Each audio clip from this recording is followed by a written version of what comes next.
علیکم ورحمۃ اللہ وبرکاتہ۔ الحمد للہ رب العالمین والصلاة والسلام علی اشرف الانبیاء والمرسلین نبینا محمد وعلی آلہ وصحبہ اجمعین وعلی من تبعہم بإحسان الی یوم الدین، اما بعد۔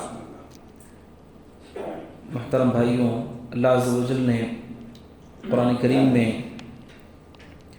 صحابہ کرام رضوان اللہ تعالیٰ علیہم اجمعین کی بہت ساری فضیلتیں بیان کی ہیں۔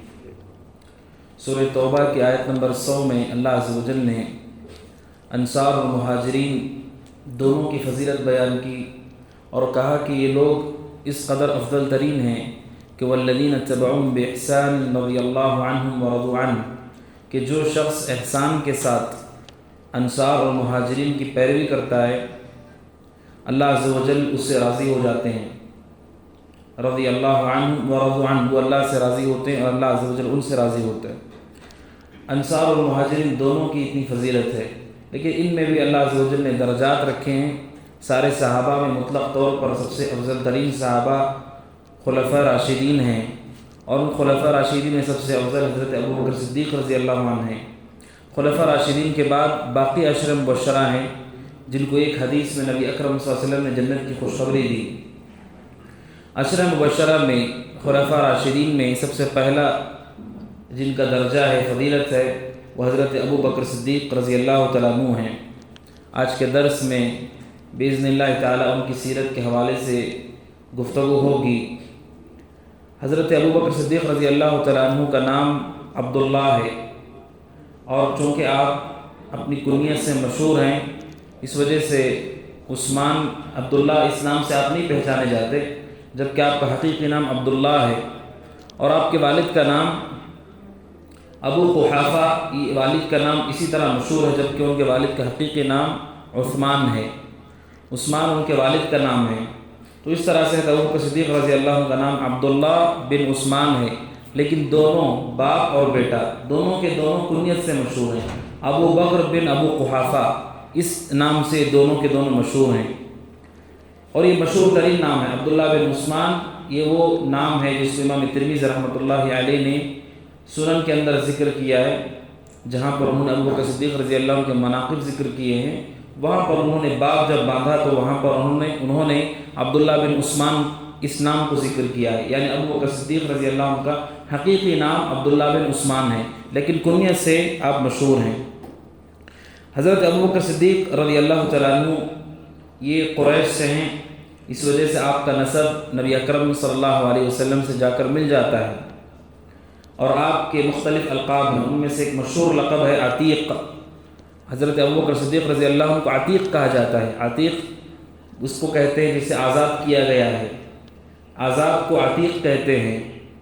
حضرت ابوبکر صدیق رضی اللہ عنہ کا لقب بھی عتیق ہے۔ اس کی وجہ یہ ہے کہ ایک مرتبہ نبی اکرم صلی اللہ علیہ وسلم نے خود ابوبکر صدیق رضی اللہ عنہ سے کہا انت عتیق اللہ من النار، آپ نے کہا کہ تم اللہ عز و جل کی طرف سے جہنم سے آزاد کیے گئے ہو۔ تو اس وجہ سے حضرت ابوبکر صدیق کے مشہور القاب میں سے ایک لقب عتیق ہے۔ وہیں پر ابوبکر صدیق رضی اللہ عنہ کا ایک مشہور لقب ہے جس پر پوری امت کا اجماع ہے، وہ ہے صدیق۔ وہ ہے صدیق، اس پر پوری امت کا اجماع ہے، ہر شخص آپ کو جانتا ہے ابوبکر صدیق سے۔ صدیق یہ آپ کا لقب ہے، اور اس کی وجہ تسمیہ کے حوالے سے امام بہقی نے رحمۃ اللہ علیہ روایت ذکر کی ہے کہ جس رات نبی اکرم صلی اللہ علیہ وسلم کو معراج کروائی گئی، دوسرے ہی دن جب نبی اکرم صلی اللہ علیہ وسلم نے اس کی خبر دی تو مشرکین نے اس کو جھٹلایا، اس کا مذاق اڑایا، یہاں تک کہ ابوبکر صدیق کے پاس گیا رضی اللہ عنہ، ان سے کہا کہ تمہارے ساتھی نے یہ دعویٰ کیا ہے کہ ایک رات میں 7 آسمانوں کی سیر کرائی گئی ہے۔ ابوبکر صدیق رضی اللہ عنہ نے کہا کہ ایسا ہی کہا انہوں نے؟ تو انہوں نے کہا ہاں ایسا ہی کہا ہے۔ تو پھر ابوبکر صدیق نے کہا تو پھر میں اسے مانتا ہوں، پھر میں اس کی تصدیق کرتا ہوں۔ جب لوگوں نے اس کا انکار کیا، ابوبکر صدیق رضی اللہ عنہ نے تصدیق کی، اور انہوں نے کہا کہ کوئی بہت بڑی بات نہیں ہے ماننے والے کے لیے، ایمان والے کے لیے۔ کیوں؟ کیونکہ ایمان والا تو یہ تسلیم کرتا ہے کہ صبح و شام آسمان سے اللہ تعالیٰ کی طرف سے وحی ان پہ اترتی ہے، صبح کو بھی اترتی ہے، شام کو بھی اترتی ہے۔ تو کیا اللہ عز و جل کی کوئی بہت بڑی بات ہے کہ وہ ایک رات میں 7 آسمانوں کی سیر کرا دے؟ تو ان کا یقین ہے، اسی وجہ سے حضرت ابوبکر صدیق رضی اللہ عنہ نے چونکہ تصدیق کی آپ کی، اور وہ خود سچے بھی تھے، آپ کو یہ لقب دیا گیا صدیق، اور اس لقب سے آپ معروف ہیں۔ اسی وجہ سے حدیث میں آپ نے ابو بکر کے نام کی جگہ صدیق استعمال کیا ہے۔ وہ مشہور حدیث جس میں اللہ کے نبی صلی اللہ علیہ وسلم غار ثور پر، غار غزوہ اس پہ جو احد پہاڑ اس پہ چڑھے، اس وقت آپ کے ساتھ ابو بکر صدیق رضی اللہ عنہ تھے، عمر فاروق رضی اللہ عنہ تھے، عثمان غنی رضی اللہ عنہ تھے۔ اس موقع پر وہ احد پہاڑ وہ حرکت کرنے لگا، اس موقع پہ آپ نے فرمایا اسبت احد، آپ نے کہا احد پہاڑ تو ٹھہر جا، اس لیے کہ فإن علیک نبی و صدیق و شہیدان، اس لیے کہ تجھ پر ایک نبی ہے، ایک صدیق ہے اور 2 شہید ہیں۔ تو گویا کہ آپ بھی اس لقب سے واقف تھے ابو بکر صدیق کے، بلکہ آپ نے اس لقب کو استعمال کیا اپنی گفتگو کے اندر اور آپ کی فضیلت بیان کی۔ تو یہ ابو بکر صدیق رضی اللہ تعالیٰ عنہ کے القاب ہیں۔ آپ کی پیدائش عام الفیل سے 2 سال 2.5 سال پہلے ہوئی۔ عام الفیل جو ہاتھیوں والا واقعہ ہوا تھا، ابرہہ جس نے حملہ کیا تھا مکہ پر، وہ جو واقعہ ہے اسے عام الفیل کہا جاتا ہے۔ پہلے کی تاریخیں، ہجرت سے پہلے کی تاریخ کو پہچاننے کا بہت بہترین ذریعہ یہ ہے کہ عام الفیل کو آپ یاد رکھیں۔ عام الفیل سے پہلے کون پیدا ہوئے، عام الفیل کے بعد کون پیدا ہوئے، اس سے عمروں کا اندازہ ہوتا ہے۔ ابو بکر صدیق رضی اللہ تعالیٰ عنہ عام الفیل کے 2.5 سال کے بعد پیدا ہوئے، جبکہ نبی اکرم صلی اللہ علیہ وسلم عام الفیل ہی کو پیدا ہوئے ہیں، اسی سال آپ پیدا ہوئے۔ اس اعتبار سے ابو بکر صدیق رضی اللہ عنہ نبی اکرم صلی اللہ علیہ وسلم سے 2.5 سال کے چھوٹے ہیں۔ 2.5 سال کے ابو بکر صدیق رضی اللہ عنہ نبی اکرم صلی اللہ علیہ وسلم سے چھوٹے ہیں۔ اور آپ کی جسمانی صفات کے حوالے سے بتایا گیا ہے، ابو بکر صدیق رضی اللہ عنہ رنگ کے اعتبار سے بہت گورے تھے، سفید تھے، اور جسم کے اعتبار سے بہت دبلے پتلے اور نحیف تھے، اور یہ بھی آپ کی جسمانی صفات کے بارے میں بتایا گیا ہے کہ آپ کی آنکھیں اندر تک تھیں، اندر دھسی ہوئی تھیں، اور آپ کی پیشانی جو تھی وہ باہر تھی، آپ کے چہرے کی صفات میں سے ہے، اور آپ کی داڑھی بہت گھنی تھی۔ اور یہ بھی آپ کی صفات کے بارے میں بتایا گیا ہے، چونکہ یہ اللہ کے نبی صلی اللہ علیہ وسلم کے تقریباً ہم عمر ہی تھے، 2.5 سال کا ہی فرق تھا۔ چنانچہ ابو بکر صدیق رضی اللہ تعالیٰ عنہ کے بالوں میں سفیدی آ گئی تھی، بعد میں تو اسے خضاب لگاتے تھے، جس کی وجہ سے اس کا پورا رنگ بدل گیا تھا۔ داڑھی جو ہے سفید وہ نہیں رکھتے تھے، اسے خضاب لگاتے تھے، اور یہ اللہ کے نبی صلی اللہ علیہ وسلم کی تعلیمات میں سے ہیں۔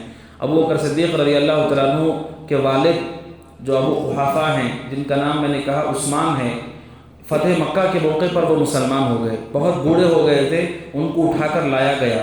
نبی اکرم صلی اللہ علیہ وسلم نے دیکھا تو آپ نے فرمایا کہ ان کو لانے کی کیا ضرورت تھی، مجھے کہتے تو میں خود ان کے پاس جاتا۔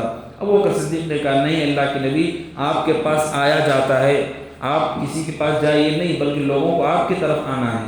ابو بکر صدیق رضی اللہ تعالیٰ عنہ کے والد ابو قحافہ اسی بڑھاپے میں ایمان میں داخل ہو گئے، اور انہی کے بارے میں وارد ہے کہ ان کے بعد بالکل سفید ہو گئے تھے۔ تو آپ نے فرمایا کہ اس کو بدل دو، یعنی اس سفیدی کو بدل دو کسی رنگ کے ذریعے سے، اور ایک چیز سے بچنا، وہ یہ ہے کالے رنگ سے بچنا۔ کالا رنگ یہ جائز نہیں ہے، کالے رنگ کے علاوہ کسی اور رنگ کا خضاب کر سکتے ہیں۔ تو اللہ کے نبی صلی اللہ علیہ وسلم نے ابو قحافہ کو اس کا حکم دیا کہ ان کے رنگ کو بدلا جائے، داڑھی کے سر کے بال سفید ہو گئے تھے ان کے، تو ابو بکر صدیق رضی اللہ عنہ خود خضاب لگاتے تھے، یہاں تک کہ ان کا رنگ اسے تبدیل ہو گیا تھا۔ تو یہ آپ کی جسمانی صفات کے حوالے سے ذکر کیا گیا ہے۔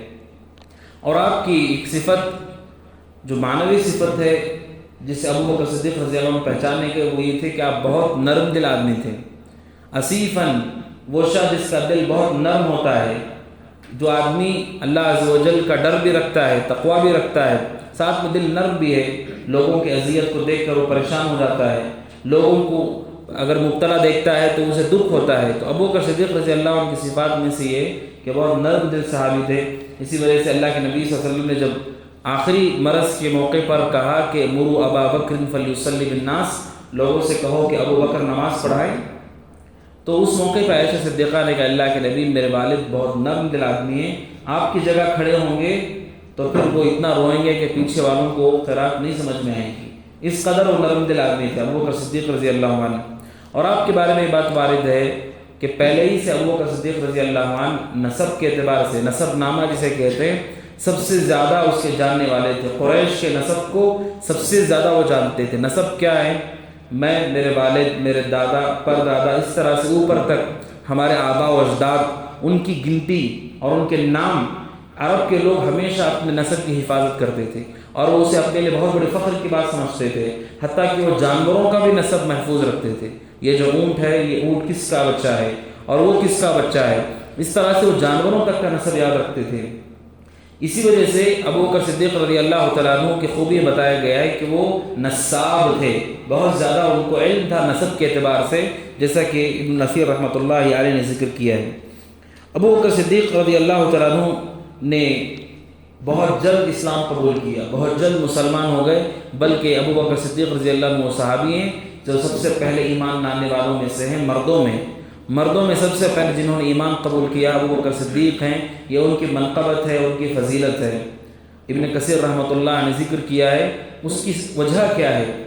اس کی وجہ یہ ہے کہ ابو بکر صدیق رضی اللہ تعالیٰ عنہ نبی اکرم صلی اللہ علیہ وسلم کو جانتے تھے، پہچانتے تھے، آپ کے اخلاق سے واقف تھے، چونکہ وہ خود سلیم الفطرت تھے، صاف دل کے آدمی تھے۔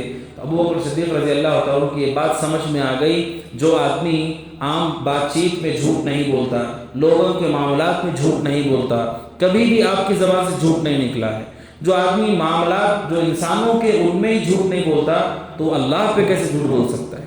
بالکل سادہ سی بات ہے، جو لوگوں پہ جھوٹ نہیں باندھتا وہ اللہ پہ کیسے جھوٹ باندھ سکتا ہے؟ چنانچہ ابو بکر صدیق رضی اللہ عنہ صحابی ہیں جنہوں نے سب سے پہلے ایمان کو قبول کیا، یا ان کی فضائل و مناقب میں سے ہے۔ ابو بکر صدیق رضی اللہ تعالیٰ عنہ نے متعدد شادیاں کی، 5 شادیاں انہوں نے کی۔ بیک وقت 4 شادیاں انسان کر سکتا ہے، اور ایک کو طلاق دے دیتا ہے یا پھر ایک کی وفات ہو جاتی ہے تو پھر اس کی جگہ پر ایک کوئی اور نکاح کر سکتا ہے۔ 5 نکاح حضرت ابو بکر صدیق رضی اللہ تعالیٰ عنہ نے کیے۔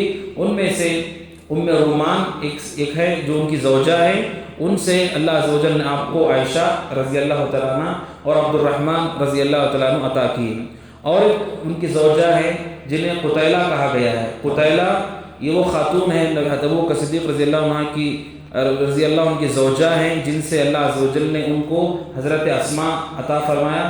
حضرت اسماء مشہور صحابیاں ہیں، مشہور صحابیہ یہی زبیر بن عوام کی بیوی ہیں، زبیر بن عوام کی بیوی ہیں۔ اسماء رضی اللہ تعالیٰ عنہ قتیلہ سے پیدا ہوئی، قتیلہ ابو بکر صدیق رضی اللہ تعالیٰ عنہ کی بیوی ہیں۔ ان کے بارے میں امام نووی نے کہا، اکثر علماء کہتے ہیں کہ یہ مسلمان نہیں ہوئی تھی۔ انہی کے بارے میں یہ حدیث ہے کہ حضرت اسماء رضی اللہ عنہ نبی اکرم صلی اللہ علیہ وسلم کے پاس آئیں۔ فتح مکہ اور صلح حدیبیہ کے درمیان قتیلہ وہ ملنے کے لیے آئے اسماء کو رضی اللہ تعالیٰ، اپنی بیٹی کو ملنے کے لیے آئیں۔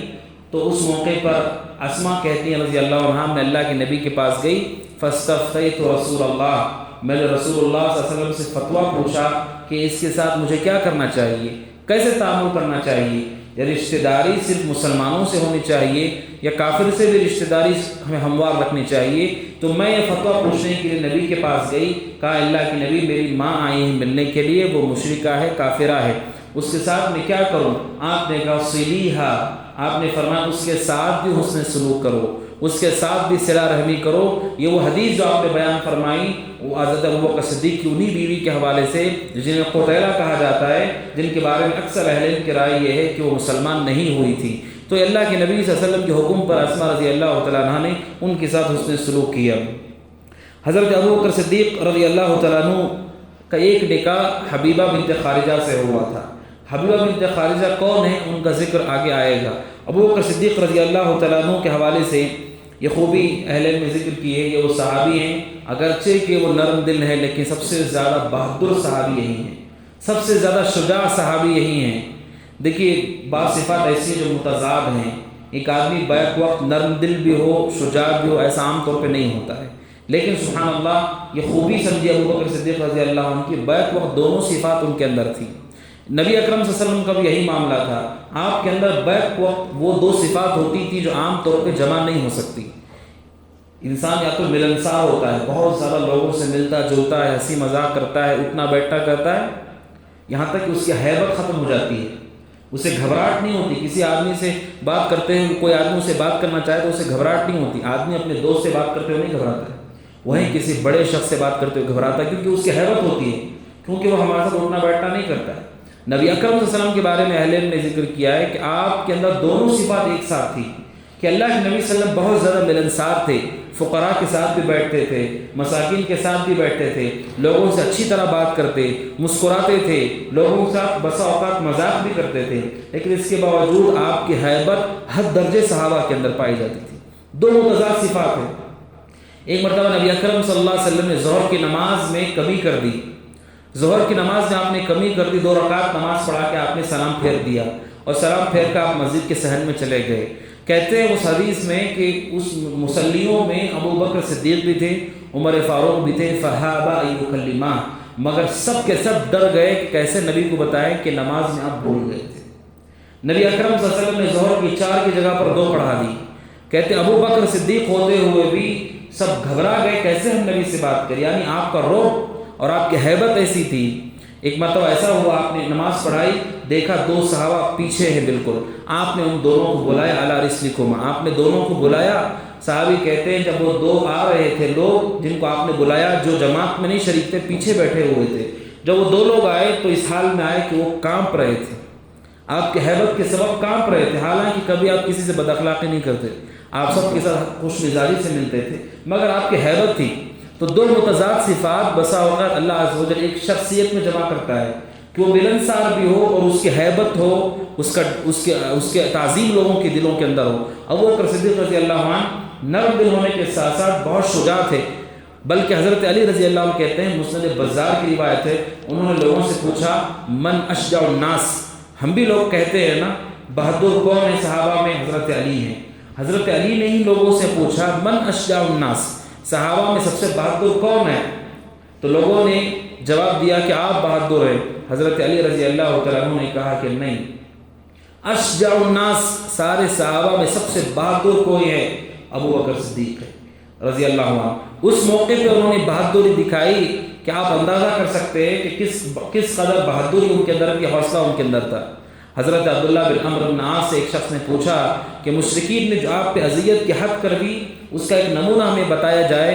کہتے ہیں ایک مرتبہ اللہ کے نبی صلی اللہ علیہ وسلم کعبہ کے پاس تھے، عقبہ بن ابی معیط نامی شخص آگے بڑھا اور اس نے اپنا کپڑا آپ کے گلے میں ڈال کر آپ کا گلا گھونٹنے لگا، آپ کے گلے کو گھونٹنے لگا، یہاں تک کہ آپ کی گردن پوری متاثر ہو گئی۔ کہتے ہیں پورا قریش کے سامنے ایک صحابی جو آپ کے لیے آگے آئے وہ حضرت ابو بکر صدیق ہیں، پہل کی بات ہے، اکیلے تنہا صحابی عقبہ بن ابی معیط کو دھکا دے کر دور کرتے ہیں مشرکین کے سامنے۔ آپ اندازہ کیجئے پورا مشرک وہ اتنے تعداد میں ہیں، اس کے باوجود اکیلے صحابی تنہا نبی کا دفاع کرنے کے لیے آگے جاتے ہیں، جس کی وجہ سے انہیں مار بھی کھانی پڑتی ہے، مگر وہ پیچھے نہیں ہٹتے۔ یہ غائب درجے کی بہادری ہے، غائب درجے، پورا مکہ کافر و مشرک ہے، آپ پہ ایمان ابتدا میں لانے والے چند لوگ ہیں۔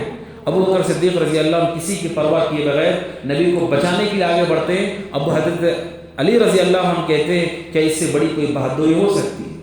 تو یہ حضرت ابو بکر صدیق رضی اللہ عنہ کے حوالے سے ذکر کیا گیا ہے۔ ابو بکر صدیق رضی اللہ تعالیٰ عنہ انتہائی بہادر صحابی تھے۔ وہیں پر ابو بکر صدیق رضی اللہ عنہ دین اسلام میں داخل ہونے کے بعد وہ مسلسل دین ہی کے لیے رہے، یہاں تک کہ ان کی وفات ہو گئی، دین ہی کے لیے وہ رہے۔ جب وہ اسلام میں داخل ہوئے انہوں نے بہت بڑے بڑے احسانات کیے۔ سب سے پہلے احسان یہ کیا کہ ابو بکر صدیق رضی اللہ تعالیٰ عنہ نے وہ غلام جن پہ ظلم ہوتا تھا ان کو خرید کر کے آزاد کر دیا۔ اور حدیث میں بہت بڑی فضیلت بیان کی گئی، کوئی ایک غلام کو آزاد کرتا ہے، اس کے جسم کے ایک ایک عضو کے بدلے، ایک ایک پارٹ کے بدلے اللہ تعالیٰ آزاد کرنے والے کے ایک ایک جسم کے حصے کو آزاد کر دیتا ہے، جہنم کے آگ سے آزاد کر دیتا ہے۔ ابو بکر صدیق نے ایک نہیں کئی صحابہ کو آزاد کرایا، جن میں سر فہرست حضرت بلال حبشی رضی اللہ عنہ ہے۔ بلال حبشی رضی اللہ عنہ کے بارے میں آپ سب جانتے ہیں کہ جب مسلمان ہو گئے تو ان کو بہت اذیت دی جاتی تھی۔ امیہ بن خلف نامی شخص تپتی ہوئی دھوپ میں ننگی زمین پر انہیں لٹا دیتا تھا اور ان پہ پتھر رکھ دیتا تھا، کہتا تھا یا تو مر جاؤ یا پھر محمد کا انکار کرو، کفر کرو، واپس سے لات اور عزا کی پرستش کرو۔ اس موقع پہ حضرت بلال کہتے تھے احد احد، یعنی اللہ عز و جل کی توحید کو نہیں چھوڑیں گے۔ اس قدر اذیت دی۔ ایک مرتبہ ابو بکر صدیق رضی اللہ عنہ وہاں سے گزرے، دیکھا کہ حضرت بلال کو لوگ اذیت دے رہے ہیں، تکلیف پہنچا رہے ہیں، اور اس کالے کلوٹے حبشی غلام کا کوئی پرسان حال نہیں۔ ابو بکر صدیق رضی اللہ عنہ امیہ بن خلف سے کہا آخر کب تک اس کو تکلیف دو گے، آخر کب تک اس کو اذیت پہنچاؤ گے؟ امیہ بن خلف نے کہا کہ تمہارے سبب ہی یہ بگڑا ہے، تمہارے سبب ہی اس کے اندر تبدیلی آئی ہے، تو پھر تم اس کو آزاد کر دو۔ ابو بکر صدیق رضی اللہ عنہ نے کہا میں ان کے بدلے ایک اپنا میرا غلام دوں گا جو تمہارے دین پر ہے، لہٰذا اس کو لے لو اور ان کو آزاد کر دو۔ چنانچہ حضرت ابو بکر صدیق نے اپنا ایک غلام دیا جو کفر پہ تھا اور امیہ بن خلف نے آزاد کر دیا۔ سے پوری طرح آزاد نہیں ہوئے، پوری طرح آزاد نہیں ہوئے۔ ابو جہل بھی حضرت بلال کو اذیت دیتا تھا۔ ابو جہل کے پاس گئے اور اسے 5 اوقیہ انہوں نے دیے۔ 5 ایک اوقیہ کتنا ہوتا ہے؟ 40 درہم کا ہوتا ہے۔ 5 اوقیہ ابو جہل کو دیے، تب جا کر ابو جہل نے آزاد کیا۔ ابن حجر کہتے ہیں اس سے معلوم ہوتا ہے اور حضرت بلال رضی اللہ عنہ دونوں کے غلام تھے، یعنی ان کی ملکیت کے حقدار دونوں تھے، امیہ بن خلف اور ابو جہل دونوں ان کے مالک تھے، حضرت بلال کے مالک تھے۔ دونوں کو پیسہ ادا کیا، دونوں کو قیمت ادا کی، تب جا کر حضرت بلال آزاد ہوئے۔ حضرت عمر رضی اللہ تعالیٰ عنہ اس احسان کو یاد کرتے ہوئے کہتے ہیں ابو بکر سیدنا اعتق سیدنا، کہتے ہیں ابو بکر ہمارے سردار ہیں اور انہوں نے ہمارے ایک سردار کو آزاد کروایا ہے۔ ابو بکر کو کہہ رہے ہیں کہ سردار ہیں، اور حضرت بلال حبشی کو حضرت عمر کہہ رہے ہیں کہ وہ بھی ہمارے سردار ہیں۔ یعنی سبحان اللہ، حضرت بلال رضی اللہ تعالیٰ عنہ کا اکرام اور حضرت بلال رضی اللہ عنہ کی فضیلت اور منقبت، اور وہیں پر حضرت عمر کا تواضع کہ ان کو جو کالے کلوٹے حبشی غلام ہیں ان کو عمر کہہ رہے ہیں کہ وہ ہمارے سردار ہیں۔ جیسے ابو بکر ہمارے سردار ہیں ویسے بلال بھی ہمارے سردار ہیں، اس لیے کہتے ہیں ابو بکر ہمارے سردار ہیں اور انہوں نے ہمارے ایک سردار کو آزاد کیا۔ تو ابو بکر صدیق رضی اللہ تعالیٰ عنہ نے صرف حضرت بلال کو نہیں بلکہ ام عبیس کو، عامر ابن فہیرہ کو اور نہدیہ اور ان کی بیٹی کو، مختلف لوگوں کو جو اسلام لانے کی وجہ سے ستائے جا رہے تھے، ابو بکر صدیق رضی اللہ تعالیٰ عنہ نے ان کو اپنی قیمت دے کر، پیسہ دے کر کے آزاد کروایا، اور اس طرح سے وہ اس اذیت سے آزاد ہو گئے۔ اسی وجہ سے ابو بکر صدیق رضی اللہ تعالیٰ عنہ کے احسانات میں سے ہے کہ انہوں نے ابتدائی اسلام میں اپنے مال کو خرچ کیا ہے۔ اسی وجہ سے آپ نے حدیث میں فرمایا کسی شخص کے مال نے اتنا نفع نہیں پہنچایا جتنا ابو بکر کے مال نے نفع پہنچایا۔ ابتدا کے ایام میں حضرت ابو بکر صدیق نے اتنا مال خرچ کیا ہے کہ ان لوگوں کو آزاد کرایا، اور شریعت بھی یہی کہتی ہے مشکل کے موقع پہ آپ جو خرچ کرتے ہیں اس کی اہمیت زیادہ ہوتی ہے، آسانی پہ آپ جو خرچ کرتے ہیں، کشادہ حالات میں آپ جو خرچ کرتے ہیں وہ اللہ کے پاس مقبول ضرور ہے، لیکن اس کا وہ درجہ نہیں ہے جو درجہ مجبوری کی حالت میں کسی کو آپ دیتے ہیں۔ ابو بکر صدیق رضی اللہ تعالیٰ عنہ نے غلام آزاد کیے، اور وہیں پر اپنے مال کے ساتھ ساتھ ابو بکر صدیق رضی اللہ عنہ نے اپنی دعوت سے لوگوں کو دین کی طرف بلانا شروع کیا۔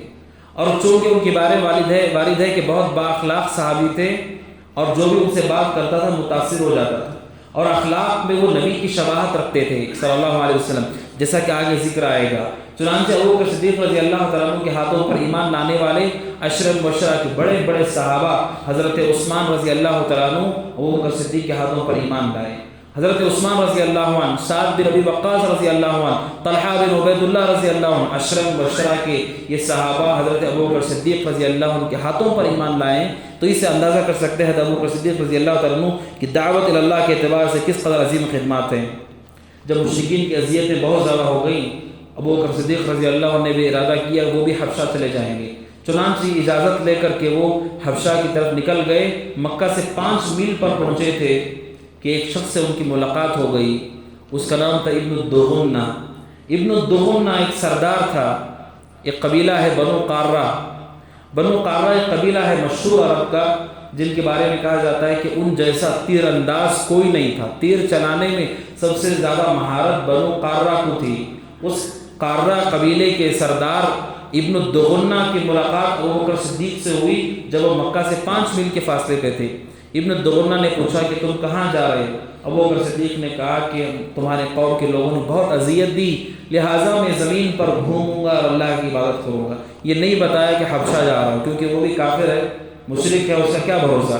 چنانچہ یہ نہیں کہا کہاں جا رہے ہیں، کہا اللہ کی زمین پہ گھوم کر کے اس کی عبادت کروں گا۔ ابن الدغنہ ابو بکر صدیق کو پہچانتا تھا، اس نے کہا مثلک یا ابا بکر لا یخرج ولا یخرج، کہا ابو بکر تم جیسے آدمی کو نہ نکلنا چاہیے نہ نکالا جانا چاہیے، نہ نکلنا چاہیے نہ نکالا جانا چاہیے۔ اور پھر ابن الدغنہ نے ابو بکر صدیق کو یاد دلایا کہ آپ کے اوصاف کیسے ہیں، کہا آپ تو وہ ہیں جو اپنے رشتوں کو جوڑتے ہیں، آپ وہ ہیں جو وہ لوگ جو کما نہیں سکتے ان کو کما کر دیتے ہیں، آپ تو وہ ہیں جو مہمان نوازی کرتے ہیں، آپ تو وہ ہیں جو حق کے معاملات میں مدد کرتے ہیں آگے بڑھ کر۔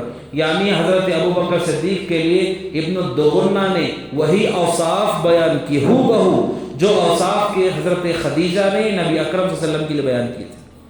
جب اللہ کے نبی صلی اللہ علیہ وسلم پہ وحی آئی اور آپ گھر آ گئے تھے، اس موقع پر حضرت خدیجہ رضی اللہ تعالیٰ عنہ نے نبی اکرم صلی اللہ علیہ وسلم کو یاد دلایا، تسلی دی کہ آپ اتنے عظیم صفات کے حامل ہیں۔ اس موقع پہ خدیجہ نے جو صفات بیان کی وہی صفات ہو بہو ابن الدغنہ کافر نے، مشرک نے ابو بکر صدیق کے بیان کی۔ اہل علم کہتے ہیں اس سے پتہ چلتا ہے کہ ابو بکر صدیق رضی اللہ عنہ اخلاق کے اعتبار سے، کردار کے اعتبار سے نبی کے مشابہ تھے، نبی کی طرح سے ان کا کردار تھا رضی اللہ تعالیٰ عنہ۔ اس وجہ سے ابن الدغنہ نے ان کے اوصاف بیان کیے اور کہا کہ میں تمہیں پناہ دوں گا۔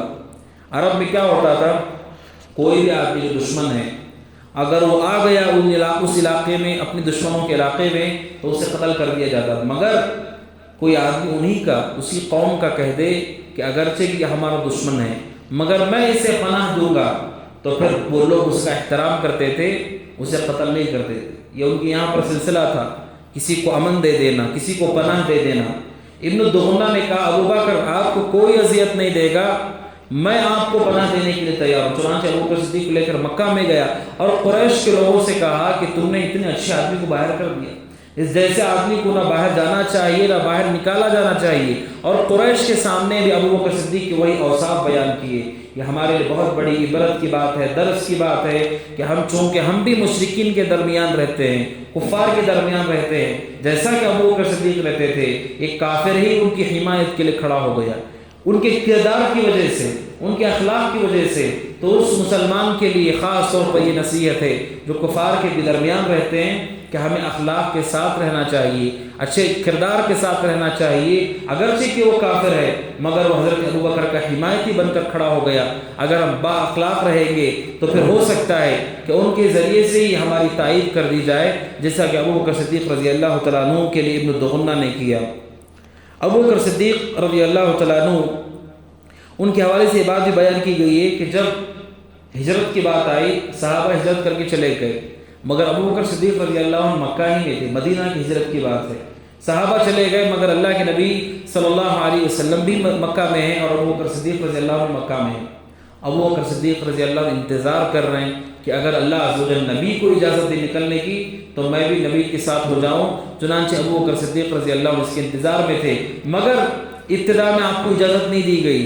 پھر بعد میں جب قریش کے لوگوں نے آپس میں بیٹھ کر دار الندوہ کے اندر مشورہ کیا، جو مشہور واقعہ ہے تاریخ کا، جس میں شیطان بھی آیا تھا، نجدی بوڑھے کی شکل میں شیطان بھی شریک ہوا تھا، اور لوگوں نے مشورہ کیا تھا کہ کیسے محمد کو روکا جائے، ان کے دین کو روکا جائے، ان کو قتل کیا جائے، کیونکہ قریش کو معلوم ہو گیا تھا کہ مدینہ والے یعنی یثرب والے پناہ دے رہے ہیں، اوس اور خزرج والے پناہ دے رہے ہیں، اور مکہ والوں کو معلوم تھا کہ وہ لوگ جو یثرب میں رہتے ہیں، مدینہ میں رہتے ہیں، ان کے پاس مضبوط ہتھیار ہیں، مسلمانوں کا وہاں جانا، وہاں پناہ لینا ہمارے لیے خطرے کی بات ہے۔ چنانچہ وہ چوکنا ہو گئے اور آپس سے مشورہ کرنے لگے۔ اس موقع پر کئی لوگ، بعض نے کہا کہ ہم ان کو قید کر دیتے ہیں، ہم ان کو قید کر دیتے ہیں، بعض نے کہا ان کو شہر سے باہر بھگا دیتے ہیں کہیں اور۔ تو کسی نے ان سے کہا کہ اگر تم جانتے ہو محمد کی گفتگو کتنی اچھی ہے، وہ جہاں بھی جائے، جس جگہ پر بھی وہ جائے، لوگ اس کے پیچھے ہو ہی جائیں گے، گفتگو کی وجہ سے محمد کے پیچھے لوگ ہو ہی جائیں گے۔ کہا یہ مشورہ اچھا نہیں ہے۔ پھر ابو جہل نے، جو اس امت کا فرعون ہے، اس نے مشورہ دیا، اور کس قدر قبیح سوچ ہے اس کی۔ وہ کہتا ہے اگر ہم میں سے کوئی ان کو مارے گا تو قریش ان کے لوگ ہیں، ان کے خاندان کے لوگ ہیں، وہ ہمارے خلاف ہو جائیں گے، ہمارے خلاف ہو جائیں گے، قصاص کا مطالبہ کریں گے۔ میرا مشورہ یہ ہے ہر قبیلے کے ایک نوجوان کو لیا جائے اور ایک ایک نوجوان کے ہاتھوں ایک ایک تلوار دے دی جائے، اور سب مل کر کے محمد کو قتل کر دیں، سب مل کر کے محمد کو مار دیں، تو محمد کے گھرانے والے کس کس سے بدلہ لیں گے؟ آخر میں پیسہ لے کے خاموش ہونا ہی پڑے گا، دیت لے کے خاموش ہونا ہی پڑے گا۔ جب اس کا مشورہ سنا تو شیطان جو وہاں پہ بوڑھے کی شکل میں بیٹھا تھا، اس نے بھی کہا القول ما قالہ الرجل، کہا بات تو یہ ہے جو اس نے کہی ہے۔ یعنی ابو جہل کے اس قبیح مشورے پر شیطان نے خود رضامندی کا اظہار کہا، اس سے اچھی بات نہیں ہو سکتی جو ابو جہل نے کہی ہے۔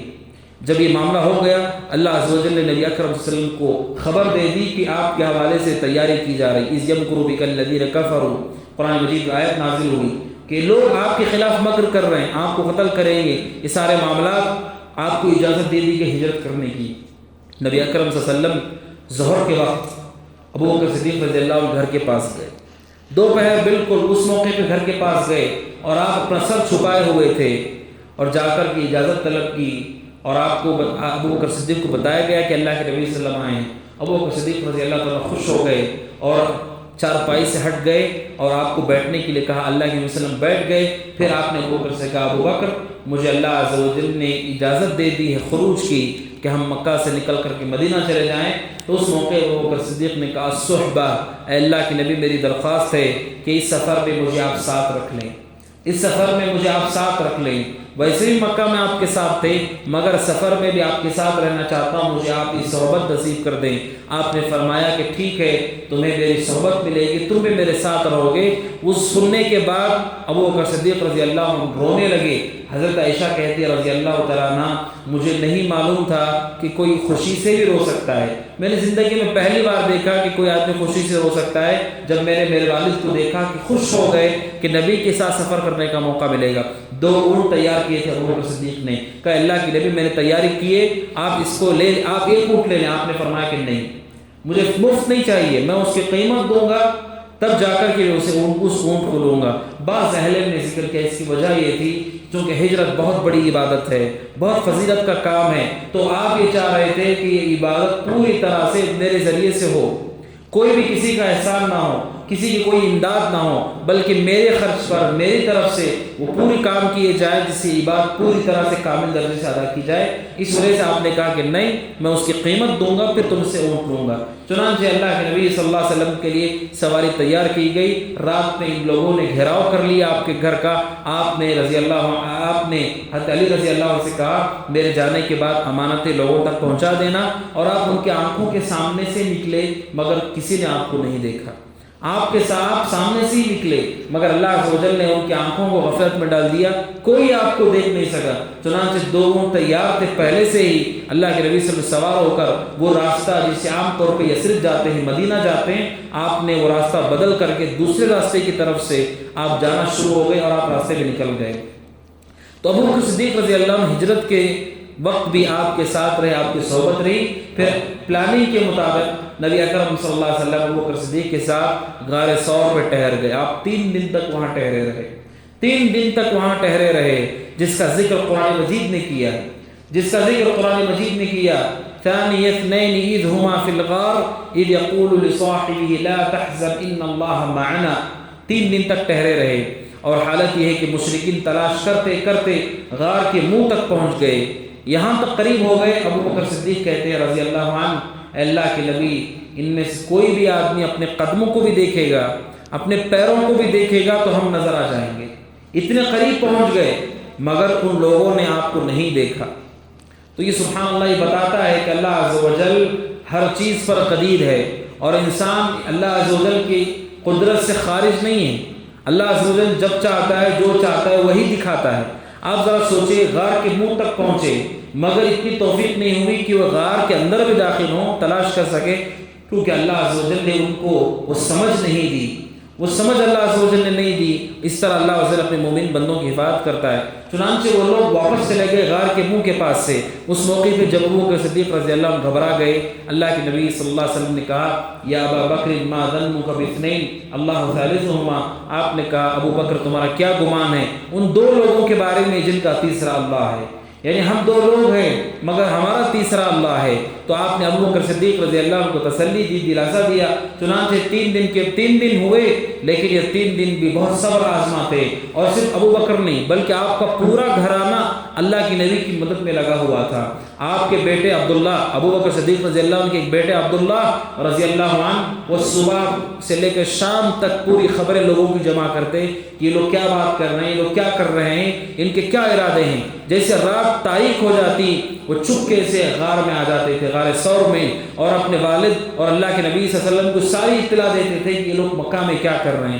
پھر صبح ہوتے ہوتے بالکل سحر کے وقت واپس مکہ والوں کے پاس چلے جاتے، اور وہاں ایسے صبح کرتے گویا کہ رات میں یہیں پر تھے۔ آپ کے بیٹے بھی لگے ہوئے تھے، وہیں پر آپ کا غلام عامر ابن فہیرہ وہ بھی اس کام پہ لگے ہوئے تھے۔ وہ بکریوں کا ریوڑ لے کر کے جاتے تھے، بکریوں کا ریوڑ، اس کا کام کیا تھا؟ اس کے 2 کام تھے۔ ایک کام تو یہ تھا کہ عبداللہ بن ابو بکر جو چل کے گئے تھے ان کے قدموں کے نشانات غار تک جاتے ہیں، چنانچہ وہ بکریاں لے کر غار تک جاتے اور بکریوں کے چلنے کی وجہ سے وہ نشانات مٹ جاتے تھے۔ وہ نشانات مٹ جاتے تھے۔ چنانچہ عامر بن فہیرہ بکریاں لے کر کے اللہ کے نبی کے پاس جاتے، وہاں آپ کو دودھ پیش کیا جاتا، آپ اسے پیتے، ابو بکر صدیق رضی اللہ عنہ پیتے اور پورے نشانات کو مٹاتے ہوئے دوبارہ عامر بن فہیرہ واپس مکہ کو آ جاتے تھے۔ تو سبحان اللہ، آپ کے غلام اور آپ کی بیٹی اسماء رضی اللہ تعالیٰ عنہ وہ بھی خدمت میں معمور تھی۔ یہی وہ اسماء ہے رضی اللہ تعالیٰ عنہ جو حضرت زبیر بن عوام کی بیوی ہیں، زوجہ ہیں، بہت بڑی جلیل قدر صحابیہ ہیں۔ وہ بھی آپ کے لیے کھانا تیار کرتی، توشہ تیار کرتی۔ ہجرت کے موقع پہ جنہوں نے توشہ تیار کیا، باندھنے کے لیے کچھ نہیں ملا تو انہوں نے دوپٹہ پھاڑ کر کے باندھا، اسی وجہ سے ان کو ذات النطاقین کہا جاتا ہے۔ حضرت اسماء رضی اللہ تعالیٰ عنہ کھانے کا انتظام کرتی، یعنی آپ کا پورا گھرانہ، ابو بکر صدیق رضی اللہ عنہ گھرانہ نبی اکرم صلی اللہ علیہ وسلم کی امداد میں رہا۔ بہرحال اللہ کے نبی صلی اللہ علیہ وسلم مدینہ سے، مکہ سے مدینہ پہنچ گئے۔ آپ پہلے مدینہ کے اندر سیدھے داخل نہیں ہوئے، آپ قباء میں رکے۔ آپ وہاں پر قباء میں تشریف فرما رہے، وہاں پر مسجد قباء کی بنیاد ڈالی گئی، تعمیر کی گئی۔ اس موقع پر ابو بکر صدیق رضی اللہ تعالیٰ عنہ خارجہ بن زید رضی اللہ عنہ کے گھر پر رکے۔ خارجہ بن زید رضی اللہ عنہ کے گھر پر رکے، وہ وہاں رہنے والے صحابی ہیں، مگر حضرت ابو بکر صدیق کے اخلاق اور ان کا کردار کو دیکھ کر، اور کس طرح نبی کی ان کی مشابہت ہے، کس طرح ان کی مشابہت ہے، خارجہ بن زید نے اپنی بیٹی حبیبہ کا نکاح حضرت ابو بکر صدیق سے کر دیا، ابو بکر صدیق رضی اللہ عنہ سے کرا دیا۔ تو خارجہ بن زید کے گھر ابو بکر صدیق رضی اللہ عنہ رکے رہے، پھر ابو بکر صدیق رضی اللہ عنہ مدینہ میں داخل ہوئی۔ ابو بکر صدیق رضی اللہ عنہ کے حوالے سے یہ بات ہے، جب وہ مدینہ میں گئے، وہ حضرت بلال اور دوسرے بعض صحابہ بیمار ہو گئے۔ مدینہ کی آب و ہوا بہت خراب آب و ہوا تھی، بہت بری آب و ہوا تھی، بیمار ہو گئے صحابہ۔ اللہ کے نبی صلی اللہ علیہ وسلم کو معلوم ہوا ابو بکر صدیق بھی بیمار ہیں، اور وہ ایسا شعر کہہ رہے تھے جس میں موت کا ذکر ہے۔ حضرت بلال بھی بیمار ہو گئے، وہ مکہ کی وادیوں کو یاد کر رہے، وہاں کے گھاس کو یاد کر رہے ہیں۔ اللہ کے نبی صلی اللہ علیہ وسلم نے اس موقع پہ دعا کی، اللہم حبب الینا المدینہ کحبنا الی مکہ واشد حبا۔ آپ نے فرمایا اللہ مدینہ کو ہمارے دلوں کے محبوب کر دے، جتنا کہ مکہ ہے یا اس سے بھی زیادہ ہمارے دل کے قریب مدینہ کو کر دے۔ پھر آپ نے دعا کہ اے اللہ مدینہ کی اس آب و ہوا کو صحیح فرما، درست فرما، صحت و عافیت یہاں پر ہو۔ آپ نے دعا کی، چنانچہ مدینہ کی آب و ہوا صحت مند ہو گئی، اور سبحان اللہ وہاں کی آب و ہوا آج تک بھی بہت ہی بہترین آب و ہوا ہے۔ حضرت ابو بکر صدیق رضی اللہ عنہ بھی صحت مند ہو گئے، اور دیگر صحابہ جو بیمار تھے وہ بھی صحت مند ہو گئے۔ اللہ کے نبی صلی اللہ علیہ وسلم نے دعا کی۔ اسی وجہ سے اہل علم کہتے ہیں جب بیماریاں آ جاتی ہیں، وبائیں آ جاتی ہیں، شہر کے اندر بیماری پھیلنے لگتی ہے، جیسے آپ نے مدینہ کے لیے دعا کیا تھا، ہمارے لیے مشروع ہے کہ ہم بھی اس کے لیے دعا کریں۔ دعا اس کے لیے بہت بہترین نفع بخش علاج ہے کہ دعا کیا جائے شہر کے لیے، اپنے اپنے ملک کے لیے، جہاں جہاں بیماری ہے، وبا ہے، اس کے حوالے سے دعا کی جانی چاہیے، جیسا کہ نبی اکرم صلی اللہ علیہ وسلم دعا کی۔ ابو بکر صدیق رضی اللہ عنہ کے بارے وارد ہے، ابو بکر صدیق رضی اللہ عنہ کسی بھی غزوے میں پیچھے نہیں رہے، کسی بھی جنگ میں آپ سے پیچھے نہیں رہے، بلکہ کسی بھی مورخ کا اختلاف تک نہیں ہے۔ بسا اوقات ایسا ہوتا ہے کہ بعض صحابہ کے بارے میں اختلاف ہو جاتا ہے، آیا یہ تھے یا نہیں تھے، بعض مورخین کہتے ہیں تھے، بعض کہتے ہیں نہیں تھے۔ وہ ابو بکر صدیق کے بارے میں ابن اسیر کہتے ہیں، اس پر سارے مورخین متفق ہیں، ابو بکر صدیق رضی اللہ تعالیٰ عنہ کسی بھی غزوے میں نبی اکرم صلی اللہ علیہ وسلم سے پیچھے نہیں رہے۔ جہاں تک بدر کی بات ہے، ابو بکر صدیق کی وہ شخصیت ہے جب اللہ کے نبی صلی اللہ علیہ وسلم بدر میں آپ نے پڑاؤ ڈالا، وہ بدر مقام کا نام ہے، ایک جگہ کا نام ہے، وہاں پہ آپ نے پڑاؤ ڈالا، صحابہ نے آ کے کہا اللہ کے نبی ہم آپ کے لیے چھت کا انتظام کر دیتے، کھلی جگہ ہے، کھلی جگہ ہے، آپ کے لیے چھت کا انتظام کرتے۔ چنانچہ صحابہ نے آپ کے لیے چھت کا انتظام کیا۔ اس چھت کے نیچے صرف دو ہی لوگ تھے، ایک اللہ کے نبی صلی اللہ علیہ وسلم تھے اور ایک ابو بکر صدیق رضی اللہ عنہ، دو ہی لوگ تھے۔ ابو بکر صدیق رضی اللہ کے نبی کو دیکھ رہے تھے، جنگ سے پہلے آپ اللہ عز و جل سے رو رہے ہیں، گڑ گڑا رہے ہیں، گریہ وزاری کر رہے ہیں، اور آپ اللہ عز و جل سے کہہ رہے کہ اللہ جو ہماری مختصر سی جماعت ہے، اگر تو کل انہیں ہلاک کر دے گا تو پوری زمین میں کوئی عبادت کرنے والا نہیں بچے گا، کوئی زمین میں تیری پرستش کرنے والا نہیں بچے گا۔ آپ گڑ گڑا رہے ہیں، گریہ وزاری کر رہے ہیں، قبلے کی طرف آپ رخ کیے ہوئے، ہاتھ اٹھائے ہوئے، اس قدر آپ اللہ عز و جل سے اسرار سے مانگ رہے تھے، اللہ کے نبی صلی اللہ علیہ وسلم کے جسم سے چادر بھی نیچے گر رہی تھی، ابو بکر صدیق رضی اللہ عنہ جو آپ کو پیچھے کی جانب سنبھال رہے تھے، آپ کی چادر کو واپس سے ڈال رہے تھے، ابو بکر صدیق رضی اللہ کے نبی سے کہتے ہیں اللہ کے نبی آپ اللہ سے بہت دعا کر رہے فَإِنَّهُ سَيُنْجِزُ لَكَ مَا وَعَدَكَ، اے اللہ کے نبی آپ پریشان نہ ہوں، جو اس نے وعدہ کیا ہے وہ پورا کر کے رہے گا، اللہ آپ کے اس وعدے کو پورا کرے گا۔ اس موقع پہ آپ دیکھیے غار ثور میں اللہ کے نبی ابو بکر کو سمجھا رہے کہ ڈرنے کی بات نہیں ہے، اللہ ہمارے ساتھ ہے۔ غزوہ بدر کی بات ہے، ابو بکر صدیق اللہ کے نبی کہہ رہے اللہ کے نبی اللہ تعالیٰ اس وعدے کو پورا کر کے رہے گا، آپ مطمئن رہیں۔ ابو بکر صدیق رضی اللہ عنہ کا ایک کردار ہے۔ اور جنگ احد کی جہاں تک بات ہے، جہاں پہ ابو بکر صدیق رضی اللہ تعالیٰ عنہ کا مقام اور فضیلت کھل کر کے آتی ہے، جنگ احد میں جب 70 صحابہ شہید ہو گئے دوسرے پہر، اس موقع پہ ابو سفیان جو اس لشکر کے کمانڈر تھے انہوں نے آواز لگائی، آواز لگا کر کہا افیکم محمد، کیا تم میں محمد زندہ ہے؟ 3 مرتبہ پوچھا، اللہ کے نبی صلی اللہ علیہ وسلم نے جواب دینے سے منع کر دیا۔ پھر پوچھتے کیا تم میں ابو قحافہ کا بیٹا زندہ ہے، یعنی ابو بکر زندہ ہے؟ جواب دینے سے منع کر دیا آپ نے۔ پھر کہا کیا تم میں عمر بن خطاب زندہ ہے؟ جب جواب نہیں ملا ابو سفیان نے کہا چلو تینوں کی تینوں قتل ہو گئے، خوش ہو گئے۔ ابو سفیان اس وقت مسلمان نہیں تھے، کافر تھے، خوش ہو گئے کہ تینوں قتل ہو گئے۔ ابو بکر سے حضرت عمر کو یہ برداشت نہیں ہوا، حضرت عمر کو برداشت نہیں ہوا تو حضرت عمر نے آواز لگا کر کہا کہ اللہ کے دشمن ہم سب زندہ ہیں، ہم سب زندہ ہیں، باحیات ہیں۔ یہ اعلان کیا حضرت عمر فاروق رضی اللہ عنہ نے۔ اہل علم کہتے ہیں ابو سفیان نے پورے کی پوری فوج میں صرف 3 لوگوں کا نام لیا، صرف 3 لوگوں کا نام لیا، اللہ کے نبی کا، ابو بکر صدیق کا، عمر فاروق کا۔ کیوں کہ دیگر اصحاب نہیں تھے، اور 3 لوگوں کا نام، اور جب جواب نہیں ملا تو خوش بھی ہو گئے کہ چلو بہت اچھی بات ہے۔ ابن قیم رحمۃ اللہ علیہ کہتے ہیں کافروں کو بھی پتا تھا ان قوام الاسلام بہم، کہ دین کی مضبوطی ان 3 لوگوں سے ہے، دین کی مضبوطی ان 3 لوگوں سے، اللہ کے نبی سے اور شیخین سے، ابو بکر سے اور عمر سے۔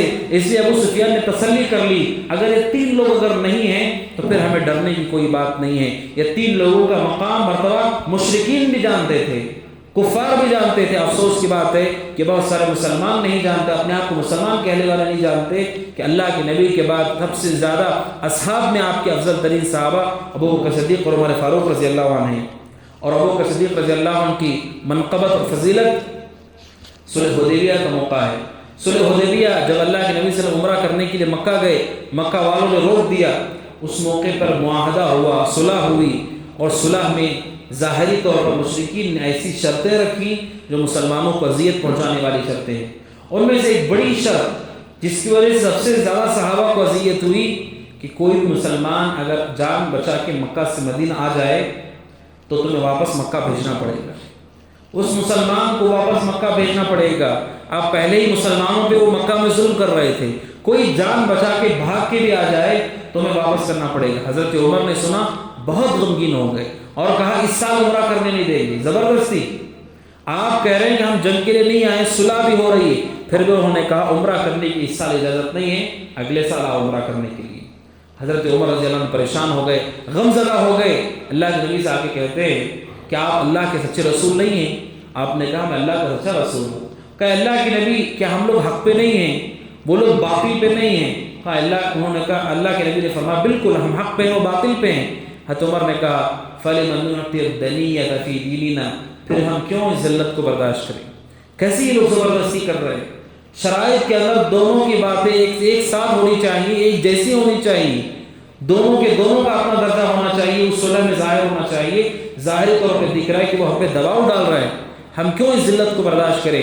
اللہ کے نبی صلی اللہ علیہ وسلم نے جواب دیا، آپ نے کہا عمر انی رسول اللہ، میں اللہ کا رسول ہوں، وَلَسْتُ أَعْصِيهِ، میں اس کی نافرمانی نہیں کر رہا ہوں، میں اس کی نافرمانی نہیں کرتا ہوں۔ اور کہا وَهُوَ نَاصِرِي، اور وہ میری مدد کر کے رہے گا۔ حضرت عمر نے کہا اللہ کے نبی آپ تو ہمیں بول رہے تھے کہ ہم عمرہ کریں گے، لیکن یہ کہہ رہے ہیں کہ عمرہ کرنے نہیں دیں گے۔ آپ نے فرمایا عمر میں نے یہ کہا تھا عمرہ کریں گے، میں نے یہ نہیں کہا تھا اسی سال عمرہ کریں گے۔ آپ نے کہا ضرور وہ وقت آئے گا کہ تم کعبہ کا طواف کرو گے، ضرور تم عمرہ کرو گے، مگر اس سال کی پابندی ہے۔ حضرت عمر رضی اللہ عنہ سن کر کے ابو بکر صدیق کے پاس گئے، ان سے بھی وہی سوالات کیے، کہا ہمارے نبی سچے نبی نہیں ہیں؟ ابو بکر نے کہا بالکل۔ کہا کہ ہم لوگ حق پہ نہیں ہیں، وہ باطل پہ نہیں ہیں؟ کہا بالکل ہم حق پہ ہیں، وہ باطل پہ ہیں۔ حضرت عمر نے کہا ابو بکر پھر ہم اس ذلت کو کیوں برداشت کریں، پھر اس ذلت کو ہم کیوں برداشت کریں؟ اس موقع پر ابو بکر صدیق رضی اللہ تعالیٰ عنہ کا جواب نبی کے جواب سے 100% ملتا ہے۔ سبحان اللہ، جو اللہ کے نبی نے جواب دیا وہی جواب ابو بکر صدیق نے دیا۔ کہا انہ لرسول اللہ ایھا الرجل انہ لرسول اللہ، عمر وہ اللہ کے رسول ہیں، وہو لا یعصی، وہ نافرمان نہیں کر رہا اللہ کی، وہو ناصرہ، اور اللہ ان کی مدد کر کے رہے گا۔ وہی بات جو آپ نے فرمائی تھی ابو بکر صدیق رضی اللہ عنہ نے نہیں سنی، وہ کہیں اور ہیں، مگر جواب ان کا وہی ہے جو اللہ کے نبی نے دیا۔ اور حضرت ابو بکر صدیق عمر کو کہہ رہے ہیں ایسا نہیں بولنا چاہیے، فاستمسک بغرضہ، نبی کو لازم پکڑو، اس لیے کہ اللہ کے قسم وہ حق پر ہیں۔ پھر ابو بکر صدیق رضی اللہ عنہ نے پوچھا ابو بکر کیا آپ نے نہیں سنا اللہ کے نبی نے کہا تھا کہ ہم عمرہ کرنے جائیں گے؟ ابو بکر صدیق نے کہا اللہ کے نبی نے یہ کہا تھا عمرہ کرنے جائیں گے، آپ نے یہ نہیں کہا تھا اسی سال عمرہ کریں گے۔ بالکل وہی جواب۔ ابن حجر رحمۃ اللہ علیہ کہتے ہیں 3 اہم باتیں اس میں ہیں۔ نمبر 1، سارے صحابہ میں سب سے زیادہ جس شخص کو نبی اکرم صلی اللہ علیہ وسلم کے احوال کا علم تھا، آپ کے مزاج کا علم تھا، آپ کے اخلاق کا علم تھا، ابو بکر صدیق ہیں۔ دین میں سب سے زیادہ علم رکھنے والے، دین کا سب سے زیادہ علم رکھنے والے ابو بکر صدیق ہیں۔ ابن حجر کہتے ہیں گویا کہ ابو بکر کا دل نبی کے دل کے اوپر ہے، ابو بکر کا دل نبی کے دل کے اوپر ہے۔ جو جواب نبی کا ہے وہی جواب ان کا بھی ہے، جو اخلاق نبی کے ہیں وہی اخلاق ابو بکر صدیق کا بھی ہے رضی اللہ تعالیٰ عنہ۔ تو یہ رضی اللہ تعالیٰ عنہ یہ بتاتا ہے کہ ابو بکر صدیق رضی اللہ تعالیٰ عنہ سبحان اللہ دین کے اعتبار سے کس قدر اونچا مقام رکھتے تھے کہ اس موقع پر ظاہری طور پر لگ رہا تھا کہ ہم ظلم کو برداشت کر رہے ہیں، لیکن ابو بکر صدیق نے اس یقین کے ساتھ کہا جس یقین کے ساتھ نبی نے کہا۔ آپ سوچئے نبی پر تو وحی اترتی ہے، نبی پر تو وحی اترتی ہے، ان کو بتایا جاتا ہے، صحابی پہ وحی نہیں آتی، اس کے باوجود ابو بکر صدیق بھی اسی یقین سے کہہ رہے ہیں کہ اللہ عز و جل کے وہ رسول ہیں، کوئی کام وہ غلط نہیں کریں گے۔ اگر آپ نے منظور کیا ہے ان شرائط کو تو پھر یہ اللہ ہی کی طرف سے ہوگا اور اللہ تعالی ہماری مدد کر کے رہے گا۔ پھر اس کے بعد اللہ عز و جل آیت نازل کی انا فتحنا لک فتحا مبینا، اللہ کے نبی ہم نے آپ کو واضح فتح دے دی ہے، واضح اللہ عز و جل نے آپ کو نصرت دے دی ہے۔ حضرت عمر فاروق رضی اللہ تعالیٰ عنہ کو اس آیت کا پتہ چلا کہ جس کو ہم تکلیف سمجھ رہے تھے، مصیبت سمجھ رہے تھے، اس کو قرآن نے نصر کہا، مدد کہا، فتح کہا۔ عمر فاروق رضی اللہ تعالیٰ عنہ کہتے ہیں پھر مجھے احساس ہوا، پھر میں نے اس گناہ سے توبہ کرنے کے لیے کہ میں نے اللہ کے نبی سے کچھ سخت کہہ دیا تھا، ابو بکر صدیق کے ساتھ کچھ سخت کہہ دیا ہے۔ اس وجہ سے علماء کہتے ہیں ابو بکر صدیق رضی اللہ عنہ کی سب سے بڑی خوبی جس سے وہ ساری امت کو تفوق پا گئے وہ یہ تھا کہ ان کے اندر یقین تھا، ایمان کے اندر یقین کی کیفیت، رسول کے رسالت پر یقین، اللہ عز و جل کی ربوبیت الوہیت پر، اسماء و صفات پر یقین۔ یہ سب سے عظیم صفت ہے۔ انسان صرف اعمال سے اللہ کا قریب نہیں ہوتا ہے، جو اس کے دل میں ہے وہ سب سے اہم چیز ہے کہ وہ کس قدر یقین والا ہے۔ تو ابو بکر صدیق رضی اللہ تعالیٰ عنہ کے اخلاق میں سے ہیں۔ ابو بکر صدیق رضی اللہ تعالیٰ عنہ کے حوالے سے، ان کی خوبیوں کے حوالے سے ایک بات یہ بھی ہے، ابو بکر صدیق رضی اللہ عنہ اس امت میں سب سے زیادہ علم رکھنے والے صحابی ہیں، سب سے زیادہ علم رکھنے والے صحابی ہیں۔ بخاری کی حدیث ہے، ابو سعید خدری رضی اللہ عنہ کہتے ہیں نبی اکرم صلی اللہ علیہ وسلم نے ایک مرتبہ خطبہ دیا، وفات سے کچھ دن پہلے کی بات ہے۔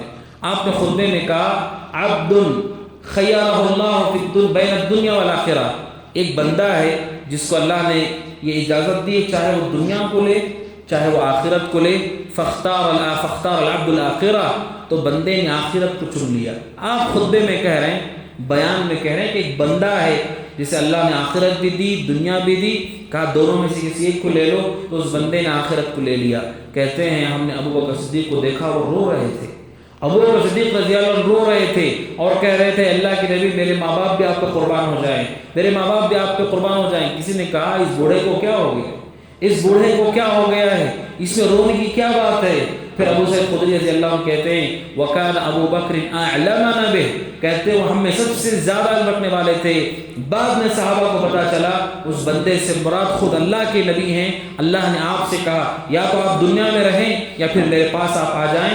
اللہ کے نبی نے کہا کہ میں اللہ کے پاس جانے کے لیے تیار ہوں، یعنی آپ کی مدت دنیا میں ختم ہوئی، آپ کا انتقال ہونے والا ہے، آپ کی وفات ہونے والی ہے، یہ پیغام اس حدیث کے اندر تھا۔ ابو بکر صدیق رضی اللہ تعالیٰ عنہ جو اسے سمجھے اور اس وجہ سے وہ رو رہے تھے کہ اس بندے سے مراد اللہ کے نبی ہیں صلی اللہ علیہ وسلم۔ تو آپ اندازہ کریں کہ کس قدر گہرا ان کا علم ہے۔ اور ابن تیمیہ رحمۃ اللہ علیہ کہتے ہیں کہ ابو بکر صدیق رضی اللہ عنہ نے جتنے فتوے دیے ہیں، جتنے فیصلے کیے ہیں، لا یعرف من خالفہ، کہ کسی بھی شخص نے حضرت ابو بکر صدیق رضی اللہ عنہ کی کسی بھی فتوے میں، کسی بھی فیصلے میں کوئی مخالفت نہیں کی۔ صرف ایک صحابی ہیں جن کے ہر فیصلے پر اور ہر فتوے پر صحابہ نے رضامندی کا اظہار کیا ہے۔ خود عمر فاروق رضی اللہ عنہ کی بعض فتووں پر دوسرے صحابہ نے اعتراض کیا کہ یہ درست نہیں ہے، یہ درست نہیں ہے، لیکن ابو بکر صدیق ایک صحابی ہیں کہ جن کے کسی فتوے پر، کسی فیصلے پر کسی صحابی نے اعتراض نہیں کیا۔ ابن تیمیہ کہتے ہیں رحمۃ اللہ علیہ ھذا يدل على غایت العلم، یہ علم کی انتہا کو بتاتا ہے کہ ابو بکر صدیق رضی اللہ عنہ کی کسی بھی فتوے پر، کسی بھی فیصلے پر کسی بھی صحابی نے مخالفت نہیں کی۔ حضرت عمر اور عبداللہ بن مسعود رضی اللہ تعالیٰ عنہ کے درمیان مسائل کو لے کر کے 70 سے زیادہ مسائل کو لے کر کے اختلاف تھا۔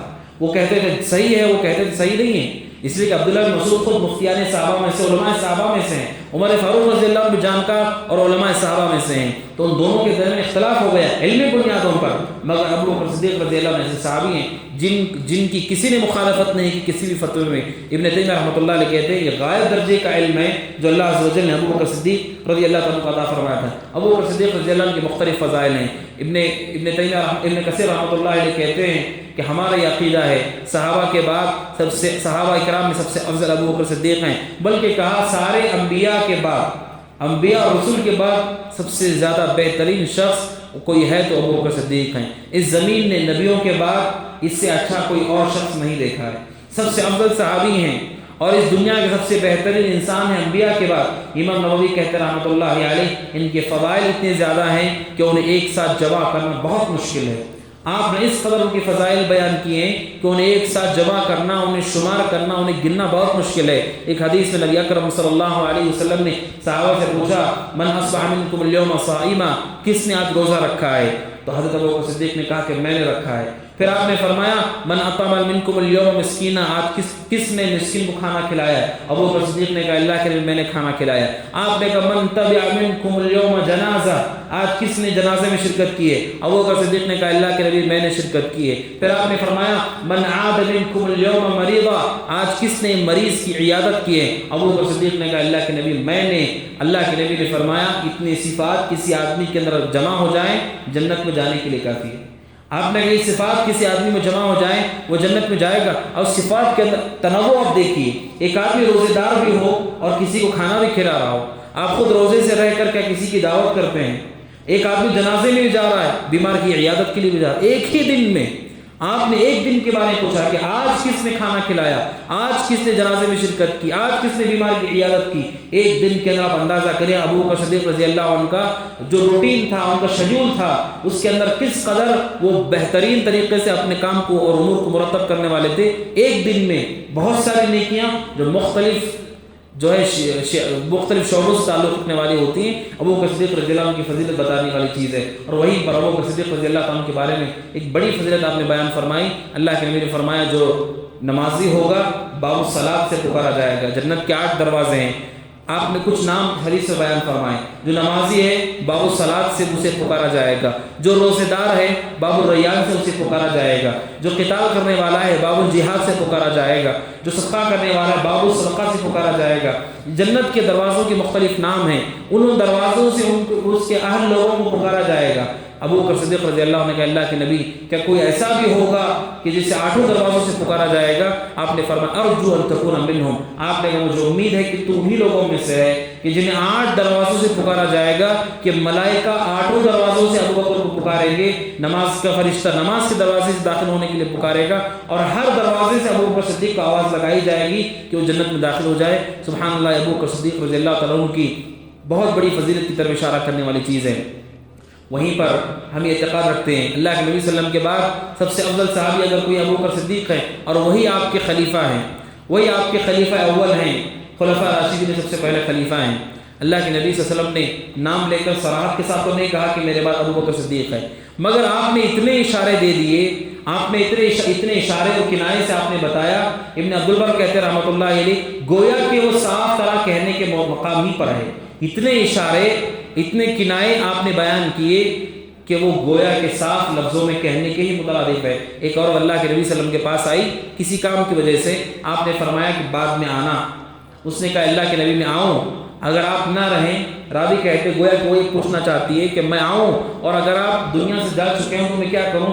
آپ نے کہا ان لم تجدنی، اگر تو آئے اور میں مدینہ میں نہ رہوں تو پھر ابو بکر کے پاس چلی جانا، میں نہ رہوں تو ابو بکر صدیق کے پاس چلی جانا۔ تو آپ نے اس عورت کو میرے بعد تو ابو بکر صدیق کے پاس چلی جانا، یہ اشارہ ہے کہ آپ کے بعد اہل ابو بکر صدیق رضی اللہ عنہ۔ اور دوسری بہت بڑی بات ہے وہ یہ ہے کہ نبی اکرم صلی اللہ علیہ وسلم نے وفات سے پہلے خطبہ دیتے ہوئے آپ نے فرمایا کہ ان امن الناس علی بصحبته ومال ابا بکر، ابو بکر آپ نے کہا مال سے صحبت سے مجھ پہ سب سے زیادہ احسان کرنے والا ابو بکر ہے۔ ابو بکر نے سب سے زیادہ احسانات مجھ پہ کیے ہیں، مال سے بھی اور صحبت سے بھی۔ اور آپ نے اس موقع پہ کہا مسجد کی طرف کھلنے والے سارے دروازوں کو بند کر دو، مسجد کی طرف کھلنے والے سارے دروازوں کو بند کر دو۔ صحابہ اکرام کے وہ گھر جو مسجد سے جڑے ہوئے تھے، انہوں نے مسجد میں آسانی سے آنے کے لیے وہاں پر وہ سوراخ کر لیے تھے جہاں سے وہ اندر آ سکے، خوخہ بھی جسے کہا گیا ہے یا باب بھی جسے کہہ سکتے ہیں۔ آپ نے فرمایا کہ ہر ایک دروازے کو بند کر دو، مسجد میں آنے کا وہی دروازہ ہے جو اصل دروازہ ہے، گھر سے اندر آنے کے لیے جتنے تم نے راستے بنائے سب کو بند کر دو سوائے ابو بکر کے دروازے کی۔ ابو بکر کا دروازہ چھوڑ دو، اس کے علاوہ جتنے لوگوں کے دروازے مسجد میں کھل رہے ہیں ان سب کو بند کر دیا جائے۔ ابن حبان کہتے ہیں رحمۃ اللہ علیہ، گویا کہ یہ اشارہ ہے کہ میرے بعد خلافت ابو بکر کو ملنی چاہیے اور کوئی بھی آدمی دروازہ کھلا نہ رکھے، یعنی اس کا مطلب یہ ہے کہ ابو بکر کے سامنے کوئی آدمی خلافت کے لیے کھڑا نہ ہو اور مطالبہ نہ کرے کہ مجھے خلافت ملنی چاہیے۔ ابن حبان رحمۃ اللہ علیہ حدیث کی ضمن میں ذکر کیا ہے۔ ابو بکر صدیق رضی اللہ تعالیٰ، اللہ کے نبی صلی اللہ علیہ وسلم کی وفات کے بعد ابو بکر صدیق رضی اللہ عنہ کے ہاتھ میں بیعت ہوئی، وہ ثقیفہ بنو ساعدہ کا مشہور واقعہ ہے، آپ کے ہاتھ پر بیعت ہو گئی اور صحابہ نے آپ کو تسلیم کر لیا، اس لیے کہ اللہ کے نبی نے صحابہ کی دنیا نہیں بلکہ دین کے لیے ابو بکر کو منتخب کیا۔ آپ صلی اللہ علیہ وسلم اپنی زندگی میں، اپنی حیات میں، اپنی بیماری کے عالم نے ابو بکر صدیق کو مصلی پہ کھڑا کر دیا۔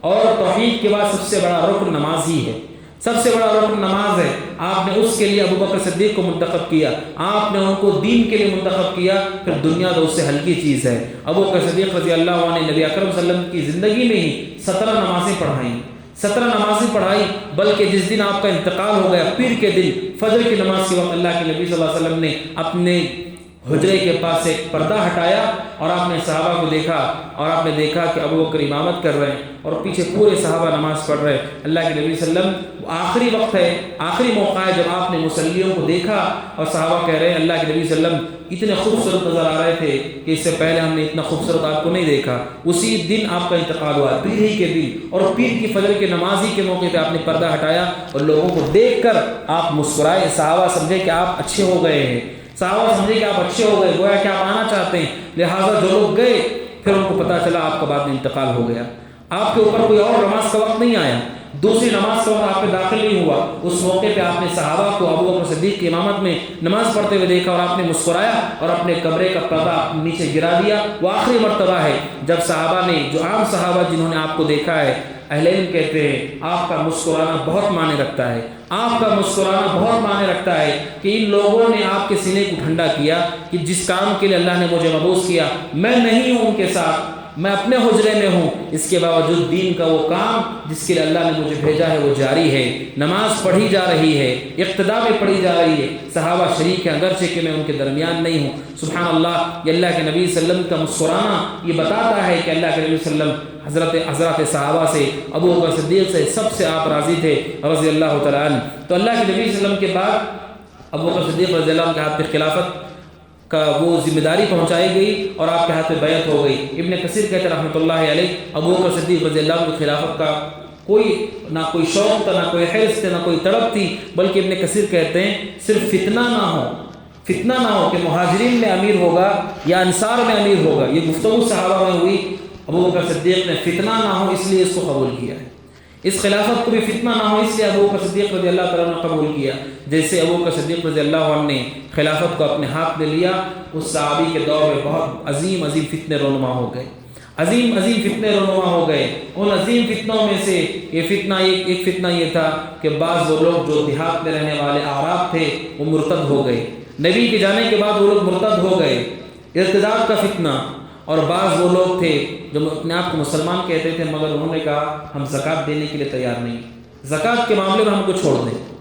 اور تیسری قسم تھی وہ لوگ جنہوں نے اپنے آپ کو نبی کہا، جھوٹا نبی، نبوت کا دعویٰ کیا، جبکہ ہمارا متفقہ عقیدہ ہے نبی اکرم صلی اللہ علیہ وسلم کے بعد کسی اور کو نبوت نہیں مل سکتی.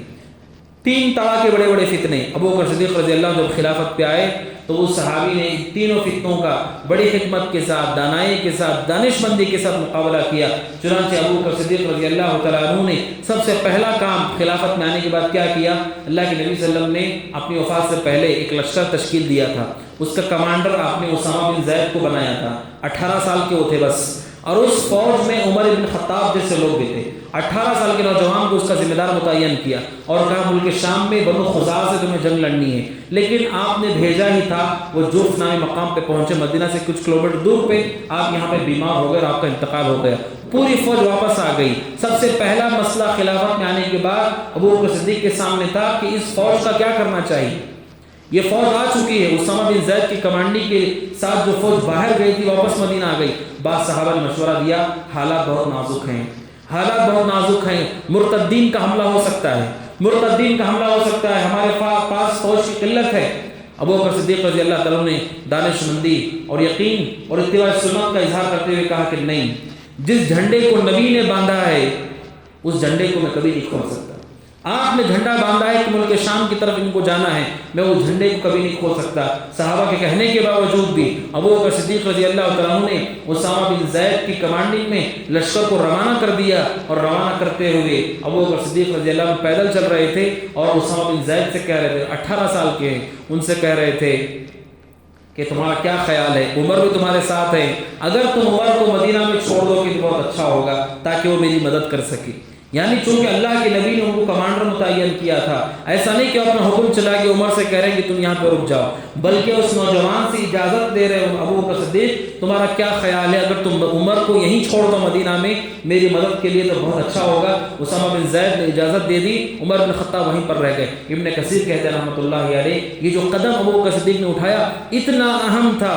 لوگ سمجھ رہے تھے کہ انہی کے درمیان لوگ مرتد ہو گئے ہیں، کہ نبوت کے دعوے شروع ہو گئے، اب ان کی قوت ٹوٹ جائے گی. اس موقع پہ فوج جب باہر نکلی، جس جگہ سے فوج گزری ان سب لوگوں کے دلوں کے اندر روب بیٹھ گیا کہ ان کی حکومت کمزور نہیں ہوئی ہے. اگر کمزور ہوتی تو ان کی فوج باہر کیوں ہوتی، ان کی فوج اندر ہوتی اپنے مسائل کو لے کر. جب فوج باہر ہے اس کا مطلب یہ لوگ مضبوط ہیں. چنانچہ ابن کثیر کہتے ہیں رحمۃ اللہ علیہ، بہت بڑی مصلحت ابو بکر صدیق رضی اللہ عنہ کی انہوں نے روانہ کیا اور لوگوں کے اندر جو اپنے آپ کو سمجھ رہے تھے کہ گویا کہ ہم قابو پا چکے ہیں ان پر، ان کے اندر روب بھر گیا. ابو بکر صدیق رضی اللہ تعالیٰ عنہ نے ارادہ کیا جن لوگوں نے زکوٰۃ دینے سے انکار کیا ہے ان سے قتال کیا جانا چاہیے، ان سے جنگ ہونی چاہیے. عمر بن خطاب آتے ہیں اور آ کر کہتے ہیں ابو بکر جن لوگوں نے لا الہ الا اللہ پڑھا ہے، محمد رسول اللہ پڑھا ہے، آپ کیسے ان سے لڑائی کریں گے؟ کفار کو قتل کیا جاتا ہے، مومنین کو نہیں، مسلمانوں کو نہیں. ابو بکر صدیق رضی اللہ تعالیٰ عنہ نے بتایا ابو عمر جن لوگوں نے نماز میں زکوٰۃ میں فرق کیا ہے میں ان سے ضرور جنگ کروں گا. آپ قرآن کا ایک حرف ایک کلمہ بھی آپ اس کا انکار کر دیں تو پھر آپ کا کیا ایمان ہے؟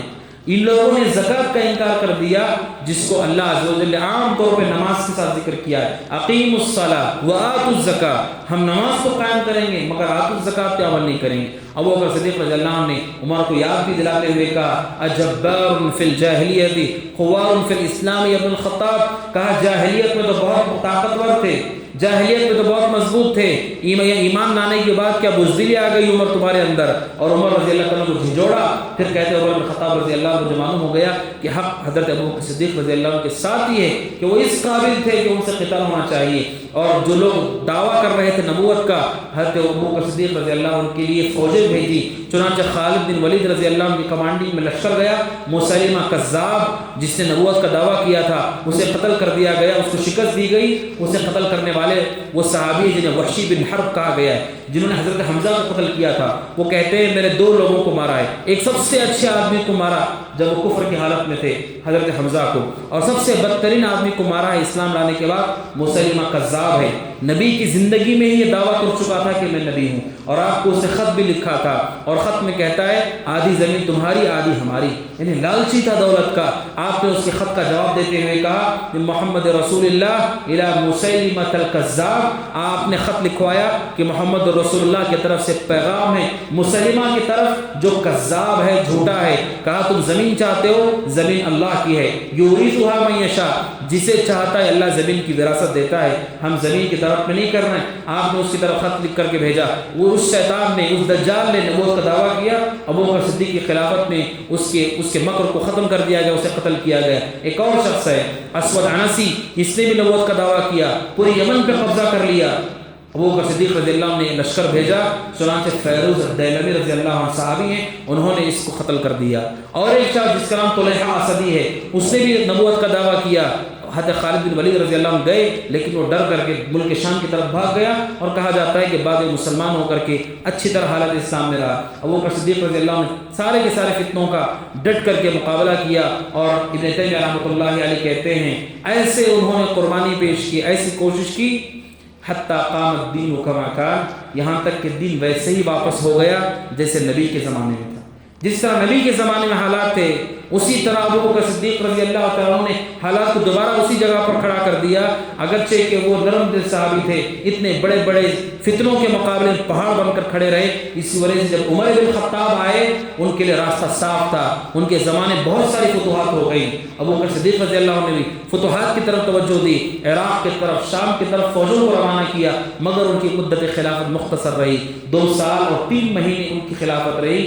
ابوبکر صدیق رضی اللہ تعالیٰ عنہ نے ایک مرتبہ غسل کیا ٹھنڈے پانی سے، وہ بیمار ہو گئے، 15 دن تک ان کو بخار رہا۔ اسی وجہ سے ابوبکر صدیق رضی اللہ تعالیٰ عنہ نے اسی بخار کے عالم میں یہ بتایا کہ میرے بعد خلیفہ عمر کو ہونا چاہیے۔ علماء کہتے ہیں ابوبکر صدیق کے بہت بڑے مناقب میں سے ہے کہ جاتے ہوئے انہوں نے امت پہ احسان کیا، اس شخص کو متعین کیا خلیفہ جو ان کے بعد سب سے افضل آدمی ہے۔ کسی نے ان سے پوچھا آپ عمر کا نام دے کے جا رہے ہیں، عمر رضی اللہ عنہ مشہور ہے اپنی شدت میں، اپنی قوت میں مشہور ہے، کہا کہ آپ عمر کا نام دے کے جا رہے ہیں، اللہ کو کیا جواب دیں گے؟ ابوبکر صدیق نے کہا کہ آپ تم مجھے ڈرانے کی کوشش کر رہے ہو، میں اللہ سے کہوں گا کہ میں تیرے بندوں میں سب سے اچھے آدمی کو خلافت سونپی ہے۔ ابوبکر صدیق رضی اللہ عنہ، عمر فاروق رضی اللہ عنہ کا نام ذکر کیا خلافت کے حوالے سے، اور پھر ابوبکر صدیق رضی اللہ عنہ کا انتقال سن 13 ہجری میں پیر کے دن ہوا، اور ان کی عمر 63 سال تھی۔ اتفاق ہے، امام حضرت معاویہ رضی اللہ عنہ کہتے ہیں اللہ کے نبی بھی، ابوبکر صدیق بھی، عمر فاروق بھی، تینوں کے تینوں پیر کے دن وفات پائے ہیں، اور تینوں کی عمر بھی 63 سال تھی، 60 پر 3 سال تھی۔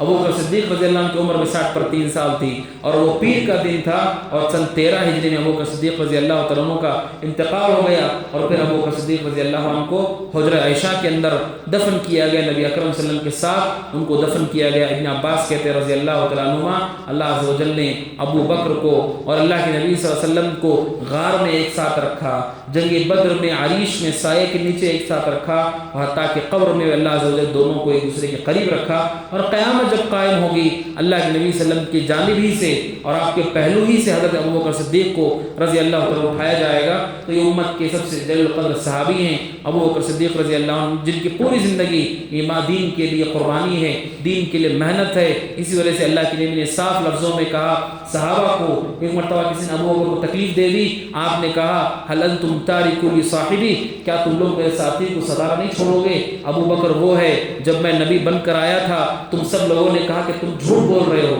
مگر اس ساتھی نے مجھ سے کہا تھا کہ آپ سچے ہیں، کیا تم اس کو ستارہ نہیں چھوڑو گے؟ اللہ کے نبی صلی اللہ علیہ وسلم ابوبکر صدیق رضی اللہ عنہ کا دفاع کیا تھا اپنی زندگی کے اندر، اور اللہ کے نبی صلی اللہ علیہ وسلم نے کہا نعم الرجل ابا بکر، آپ نے فرمایا بہترین آدمی ہے ابو بکر رضی اللہ تعالیٰ عنہ۔ ابو بکر صدیق رضی اللہ تعالیٰ عنہ کی قربت نبی اکرم صلی اللہ علیہ وسلم سے اور آپ کا لگاؤ یہ معروف ہے، اور سنت کی اتباع کا جذبہ بھی معروف ہے۔ ابو بکر صدیق رضی اللہ عنہ کی خلافت کا سب سے پہلا جملہ جو انہوں نے تقریر کی، اس میں انہوں نے کہا اطیعونی ما اطعت اللہ ورسولہ، میری اس وقت تک اطاعت تم پہ ہے جب تک میں اللہ اس کے رسول کی اطاعت کر رہا ہوں۔ جب ابو بکر صدیق رضی اللہ تعالیٰ عنہ کے لیے قانون ہے کہ ان کی اطاعت اس وقت تک ہے جب تک اللہ اس کے رسول کی اطاعت ہے، تو پھر کوئی اور شخص کہ ابو بکر صدیق کے درجے کو پہنچ سکتا ہے جب وہ خود کہہ رہے ہیں کہ میری اطاعت اسی وقت تک تمہیں کرنی ہے جب تک میں اللہ اس کے رسول کی اطاعت کروں۔ اسی طرح ساری دنیا کے علماء، مشائخین، مفتیان، ان سب کی فرما برداری اطاعت اسی وقت تک ہے جب تک کہ وہ اللہ اس کے رسول کی فرما برداری کر رہے ہیں، ان کی اطاعت کر رہے ہیں۔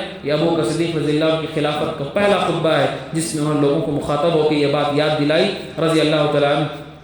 اللہ عز و جل ہم سب کو سارے صحابہ سے محبت کرنے کی توفیق عطا فرمائے، اور اللہ عز و جل ہم سب کو قیامت کے دن ابو بکر، عمر اور اصحاب رسول کے ساتھ اللہ عز و جل ہم سب کو اٹھائے اور ہمارا حشر ان کے ساتھ ہو۔ اللہ عز و جل ہم سب کو نبی اکرم صلی اللہ علیہ وسلم کی صحابہ کی فہم کے مطابق دین کو سمجھنے کی توفیق عطا فرمائے، آمین۔ وصلی اللہ وسلم علی نبینا محمد وعلی آلہ وصحبہ اجمعین، والسلام علیکم ورحمۃ اللہ وبرکاتہ۔